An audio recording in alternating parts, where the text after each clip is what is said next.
মায়ের সামনে একদিন আমার ছোট ভাই থেকেও সফল হয়ে দাঁড়াবো, তখন বাবা আমাকেও নিয়ে গর্ব করবে। হাল্ক! তোর বাবা খুব অসুস্থ, উনি এখন হাসপাতালে আছে, তুই তাড়াতাড়ি আয়। কি? আমি এখনই যাচ্ছি। স্যার, আমার বাবার কি হয়েছে? হাল্ক সাহেব, আপনার বাবার হার্ট নষ্ট হয়ে গেছে। উনাকে একটা হার্ট দিতে হবে, তার জন্য 20 লক্ষ টাকা লাগবে।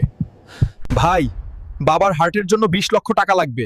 আমার কাছে তো এত টাকা নাই। তুই তো সরকারি চাকরি করিস, তোর কাছে তো অনেক টাকা, তুই দিয়ে দে না। বাবা এমনিও বুড়ো হয়ে গেছে, কিছুদিন পর এমনিও মরে যাবে। আর আমার এই কয়েক মাস ঘুষের টাকা কম আসছে, আমি 1 টাকাও দিতে পারবো না। স্যার, আমি টাকা জোগাড় করতে পারি নাই, কিন্তু আমি চাই আমার হার্ট দিয়ে আপনি বাবাকে বাঁচিয়ে তুলুন। হোয়াট? আপনি কি শিওর হাল্ক সাহেব? স্যার, আমি কি সুস্থ হয়ে গেছি? আর আমার ছোট ছেলে কই? আপনার ছোট ছেলে আপনাকে দেখতেও আসে নাই, কিন্তু আপনার বড় ছেলে আপনার জন্য তার হার্ট দিয়ে দিল।